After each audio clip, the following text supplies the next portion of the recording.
Ditën e 5, princi po thuaj se haroi të fshehtat e jetës së tij.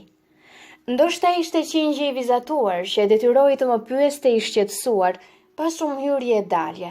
Gjë që do të thoshte se kishte kohë që e bluante me vete atë që kërkonte të mësonte.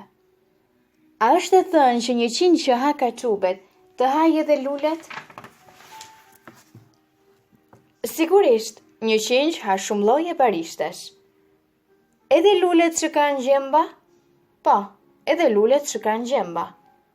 Po gjembat, përse u shërbejnë luleve? Nuk e dia.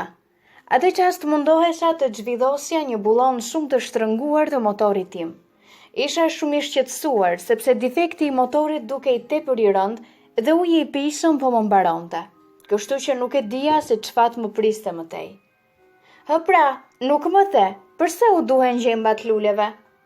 Princi i vogël nuk kishte asnjëherë dorë nga një pyetje pa marrë përgjigjen që dëshironte. Unë isha i irrituar me bullonin e motorit edhe u përgjigja pa e vrarë mendjen. Gjembat nuk shërbejnë për asgjë. Kjo thjesht na tregon se edhe lulet janë të liga. Por pas një heshtjeje të zymt, ai më pyeti me një lloj mërie. Nuk të besoj. Lulet janë krijesa delikate, ato janë naive.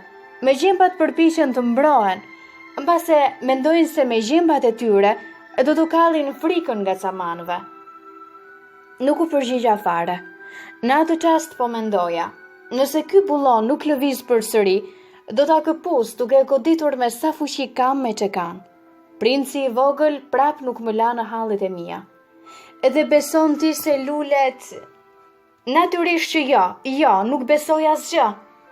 Nuk dija se si ti përgjigjesha. Unë merre me gjëra të rëndësishme, jo me lulet.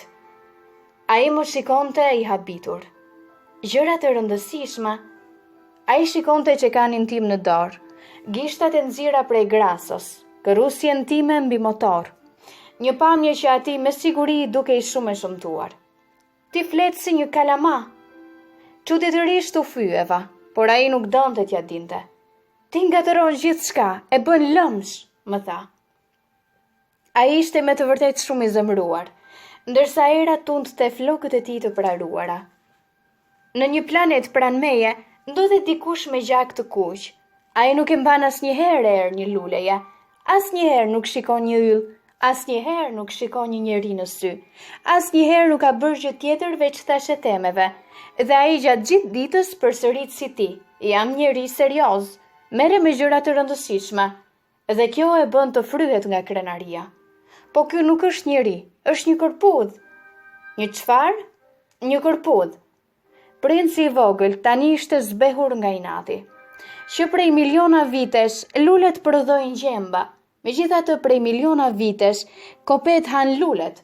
Nuk është edhe aq e vështirë të kuptohet pse edhe lulet kanë gjemba.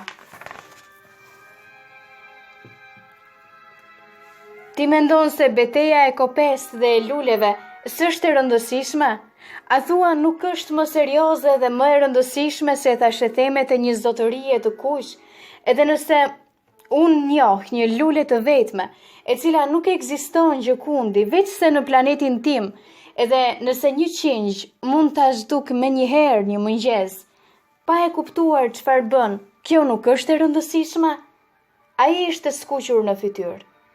Nëse dikush dashuron një lule, e cila gjendet vetëm në njërin mes miliona yjeve, kjo mjafton që ai të jetë i gëzuar kur ta shikoj. Ai thot, lulja ime është atje larg. Edhe pse ka miliona yje, për atë ekziston vetëm njëri. Ai ku është lulja e tij e dashur. Por nëse qingji ha lulen, për atë është një lloj sikur papritmas të gjithë yjet të shuheshin, sepse nuk kanë ekzistuar kurrë më parë. Edhe kjo nuk është e rëndësishme. Ai nuk ishte më në gjendje të thoshte gjë tjetër. Shpërtheu papritmat në të qara. Nata kishte rënë. Hodha tutje veglat e mia. Më vinte të tallesha me çekanin tim, me bullonin, me frikën nga etja dhe vdekja që më kanosej. Kisha pranë vehtes në tokë, e toka s'është gjë tjetër, veç se një yll, ylli, planeti im. Një princ të vogël që kishte ardhur nga larg, nga një planet tjetër, e kishte nevojë për të ngushëlluar. Trembej, kishte frikë se do ta humbiste lulen e tij. E morë në krah, i qetësova, i thash, lulja që ti pëlqen, s'është në rrezik. Do t'i vizatoj një turist që i ngjit tënd, do t'u vizatoj një mburoj për lulen tënde. Dhe unë nuk dija si çfarë t'i thosha. Mallkoja pa zotësinë time për të folur. Nuk dija si të arrija atje thellë ku buronin lotët e tij. Është kaq i mistershëm planeti i lotëve.